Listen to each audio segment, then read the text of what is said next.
They're here, everyone. They are the smart kids at the shops with their mothers or fathers, riding their bikes around the streets and playing down by the river, as well as talking to their friends on their smartphones. Join the smart kids each week as they discover, explore, and solve the mysteries of today. Here's your host, JT Crowley. Morning, and welcome to a lovely sunny morning here in Derby in the UK.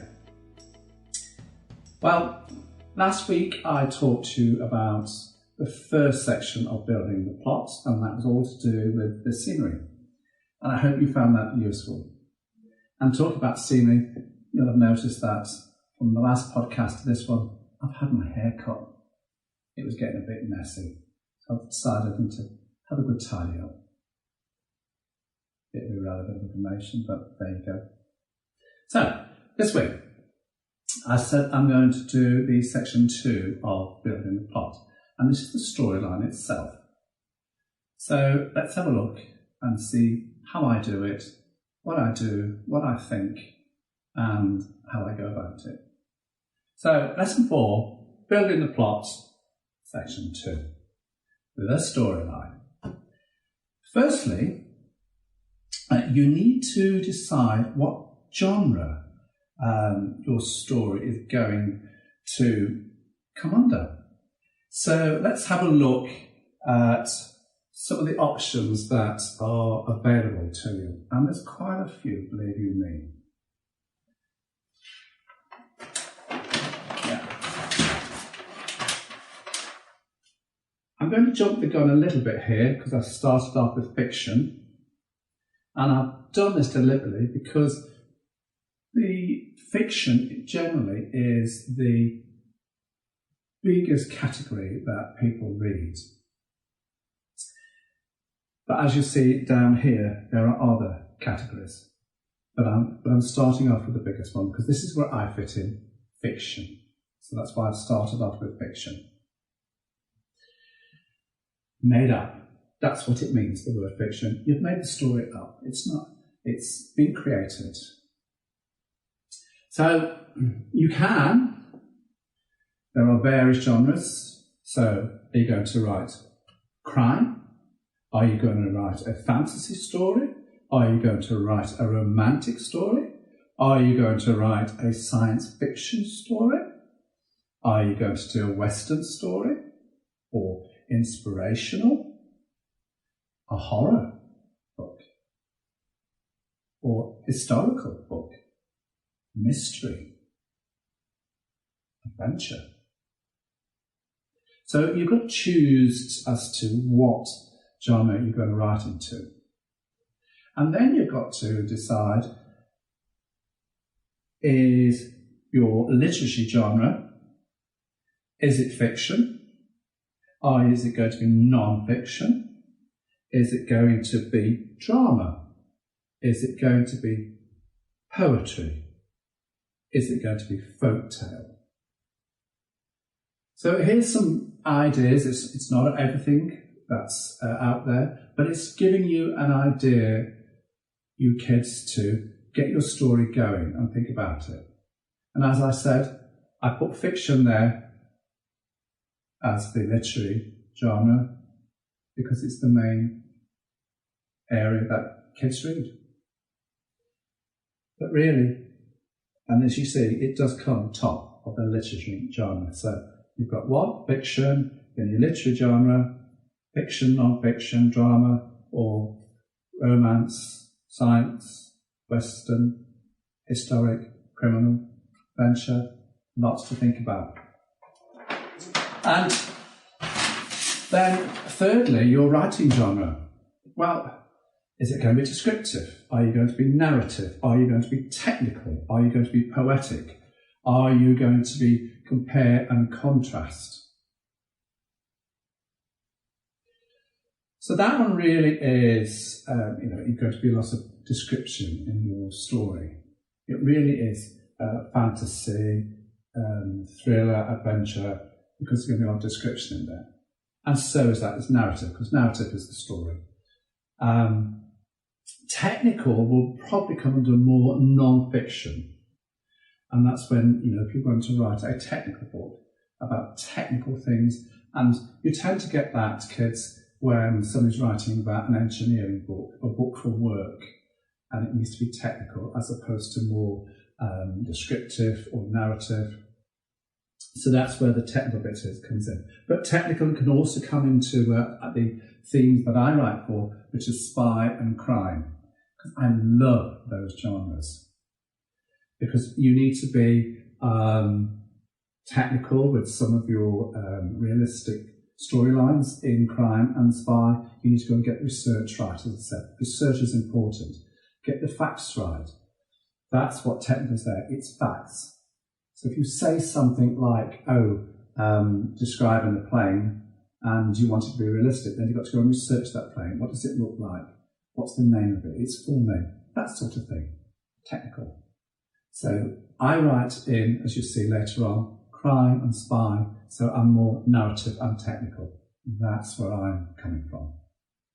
And compare and contrast. Well, that's where we've got two characters in the story. One is a bad character, one is a good character, and you're contrasting and comparing them. So this isn't the final listing, but it's just giving you an indication, kids, as to what to think about, how to go and set your story, what you're going to write about, what genre it's going to be in, where you're setting it. So now you can see that what you're writing about, and in section 1 is where you're setting the story. All interesting, isn't it? So, these are just a few ideas for you to think about. But may I suggest that you write about what interests you, because that's important. Because if it doesn't interest you, it's going to come across to the reader that it's of no interest to you, and that really isn't what you should be doing. You should be writing about something that you personally love reading and you have an interest in. That is why, when you look at my stories, there are adventure stories, there are travel stories, there are crime stories, and they are some of the new ones are going to be spy and crime and adventure. So now you can see how I formulate my ideas. And when you write about something which is of an interest to you, your writing is going to come across with passion and enthusiasm. And that's what you need to get across to your reader, kids. Think about it. So what do you like reading? If you like reading comic books, then do a comic story. If you like reading romance, then write a romance story. If you like travel stories, then write about a travel story. Getting what I'm meaning here, kids? Okay. So I've already given the game away. For me, I love crime and spy thrillers, adventures, travel. So you'll see many of my stories are in these areas. So when you write a story, you need to follow the following. You need an introduction, which can be terminologies as exposition. So you'll see that word very often when you look at creative writing courses. You will have the word exposition, and it really means the introduction, the start. Then you'll have the main story, that's the action part of the story. And then you need a good summary ending, and you'll see that very often described as the denouement. So let's see how this all goes, how you go about it, what to think about in each section of your book. Introduction. Exposition. Well, for you as a writer, this is very, very, very, very important because it sets the scene. It sets the storyline. And it needs to be strong. It needs to be powerful. because you only have a very small window of opportunity to get your reader interested in your story. You've probably got the first chapter. If your reader doesn't like it, then what's going to happen is they're just going to stop reading your book, close it, and that's the end of your adventure with that reader. They won't buy any more books, you've put them off. They're not interested. So your introduction really needs to be powerful, enthusiastic, strong. But your introduction, I have a little formula here, should be no more than 10% of the total storyline. Because if you spend so much doing the introduction, you're just going to bore the reader to death. And that's what you need to avoid at all times. Because when you write this story, you want that reader to turn those pages. That's the art of writing a good story. It's getting the reader to turn the pages in anticipation of the journey that you are taking them on. Think about it. So, no more than 10%. That's why it's highlighted with a red line underneath it. You need to, as I said, you need to capture the reader's interest within the first chapter of your story. Fail to do that and the reader will stop, as I said, and you've lost that reader. So you need to get this introduction really bang on. And the art of creating a good book, as I said, is to make the reader want to turn the pages. And I come back to this time and time again. It's all about getting the reader to turn the pages. Because once they stop turning the pages, you've lost them and you won't get them back. So moving on from the introduction, you're now getting on to the main story itself. And this should be no more than 80% of the total storyline, the word count. And I'll come on to that in a minute. This section needs to be full of emotion, full of tension throughout the storyline. It needs to be full of motivation. You've got to get the reader here to love your characters, because if they don't like the characters, they won't read the book. Your storyline's got to be gripping. It's got to be intense. It's got to be at times fast pace and at times slow pace. And that is important, actually, fast and slow pace, because when you're speeding up your story, you write short sentences, you're speeding it up. It's action. You're telling the reader there's action here. It's fast paced. It's going a good, strong storyline here. But then you can't keep that pace all the time because you need to allow the reader to sit, relax. And so then you slow the pace down a bit.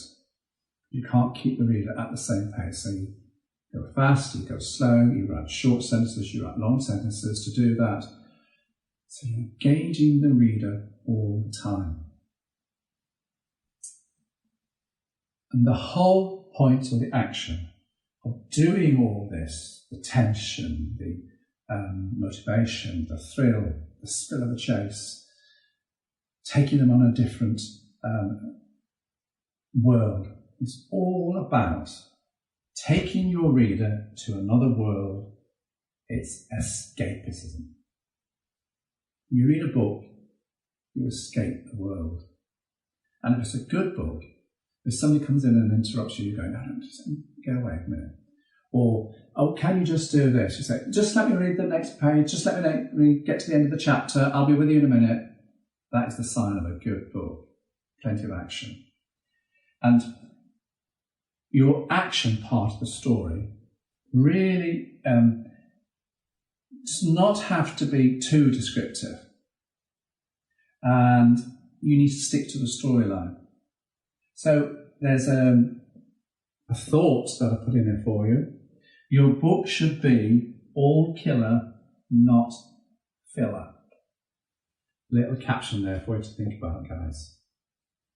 So this part of the book is to be action-packed, tense, emotion, loving characters, action-packed.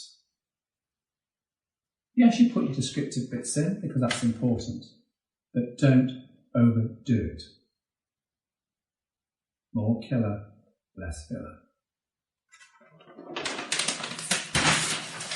And the ending, now, sometimes known as the denouement. And the last part of your book, this is what it's all about. The ending should be no more than 10%. And this really is the summary. And it's important.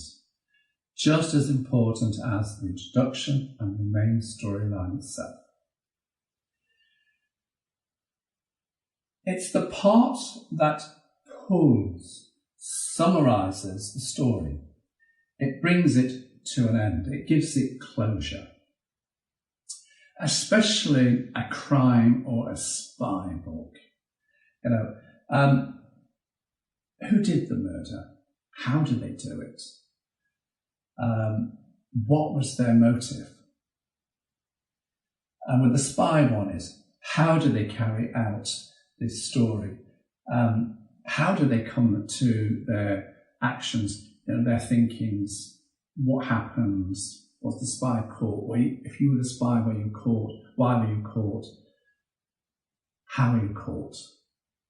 And this is all to do with revealing to your reader the whole plot. You're telling them this is what the result is. And when they've got to the last page, they've realised, they've worked out were they right, were they wrong, were they following all the twists and turns in the main story? Did they see the little hints that you were dropping all along the line? Did they miss some? Did they get them all?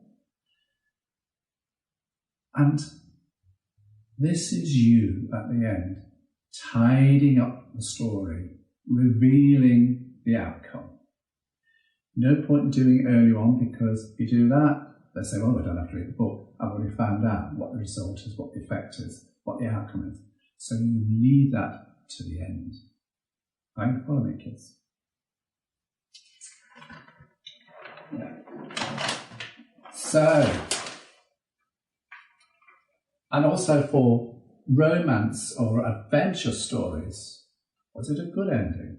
Was it a sad ending? Is it an emotional ending?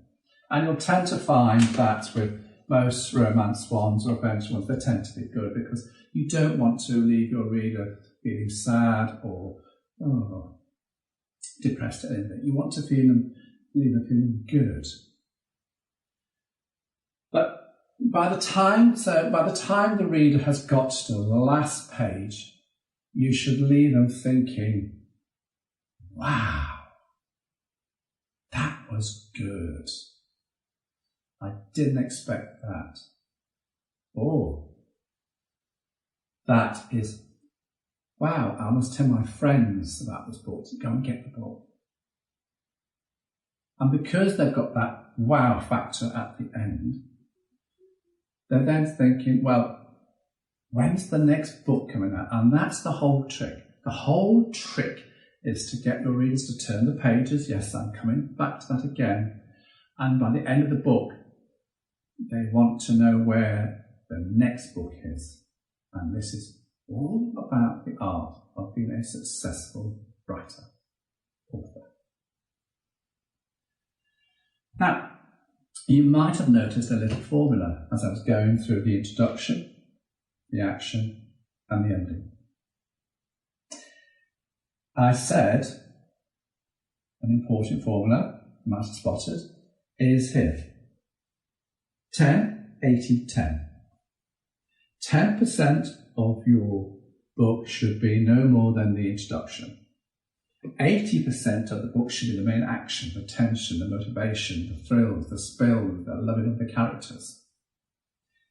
And 10% of your storyline should be no more than 10% the ending, the denouement, the summary, the pulling together of all the little dots and all the hints and tips along the way.